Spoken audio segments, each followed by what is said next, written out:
Radio Raheem with Eddie Hearn.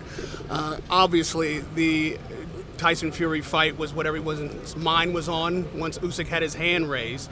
But we talked about what Joshua might do next if this were to occur. Are those plans already formulating in your mind? We want to get active. I want him to fight in December. You know, there's some huge fights out there for him. He's hungrier than ever. Time to keep active now. Pressure off. Don't worry about undisputed. Don't worry about world championship belts. Let's build back up to that world championship shot, but have some fun on the time. Go around, fight around the world, learn, improve, get active, get in the groove, work more with Robert Garcia, and I think it's exciting. It seems like that Deontay Wilder fight is perfect for the making now. Definitely. Huge fight. Dillian White, huge fight. There's loads of big fights out there for him, but get back in the gym in 2 or 3 weeks and then move on to December. Eddie, what did you think of Glenn Feldman's scorecard? 115, 113. Buncey had it the same. There's a few people who had it the same. I thought Usyk won 115, 113. I had Joshua, it was either all square on my card or just up at the end of the ninth after a huge round. And I gave Usyk 10, 11 and 12. Like I thought, what Usyk did in the 10th round was unbelievable because he was battered, he was hurt, and he just said, I need to come out like a train and throw loads of punches. What did you make of Anthony Joshua's comments after the fight? Frustration. I think it was like, people for years have said, oh, we never get to see the real AJ, he never shows enough emotion.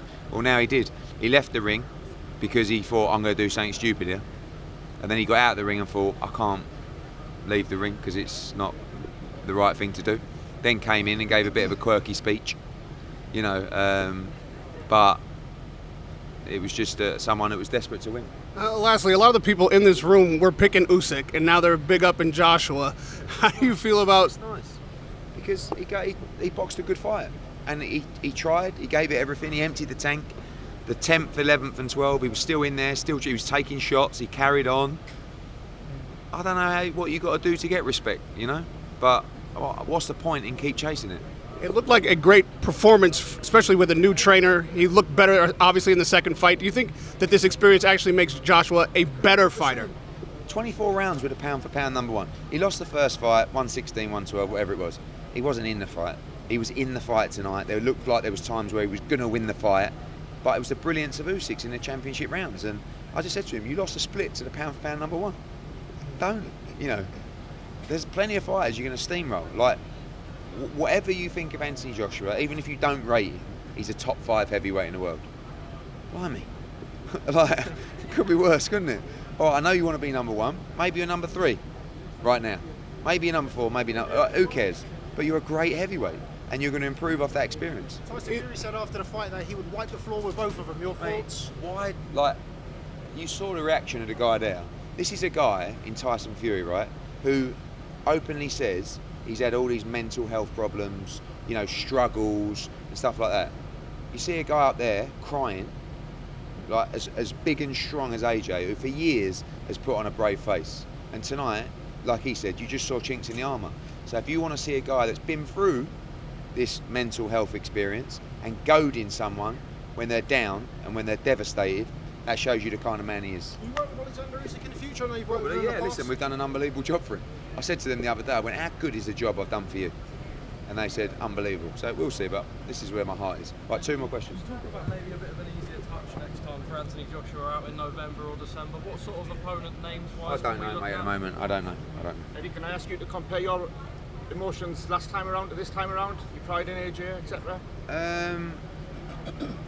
I was frustrated last time, and I'm proud this time because I felt like last time he could have done more, and tonight he left it all in the ring. So I don't know what else you can do. Like, again, we talk about getting respect off people. If you give it your all, how can you not get the respect of people? It wasn't like he finished the fight and he was like trying to survive. He was in there swinging, he was taking everything. He took the kitchen sink the last 3 rounds, stayed on his feet. Saudi Arabia clearly wants to be a destination for boxing on a regular basis. Are there other fights that you'll bring here, maybe not this big, but on a consistent basis? And what are you thinking would fit here? Loads of fights. They want to, you know, they want big fights. They'll get big fights. And tonight was a great show. Right, man. Eddie, can you just tell us? You said Anthony Joshua in the changing room was very emotional. Can you take us to the changing room? What was the immediate aftermath like? Went through the whole fight with Robert Garcia, kicking himself. Should have done this. Should have done this. Why didn't I do this? Shouting a bit, just devastated, like devastated to lose. Eddie, what do you want to say to the trolls out there? Because we saw Anthony Joshua break down just then. If you're called a troll, if you're a troll, you know the word troll? Do you know what that means? Like a troll is just a fucking complete and utter low-life scumbag. That's a troll. So what? You don't have to say anything to the trolls. But he broke down then. It shows he's human. No, Spice is human. You gotta remember that. Of course it is. Right, I gotta go. Cheers, boys. Radio Raheem with Eddie Hearn after Usyk, Joshua 2 in Saudi Arabia.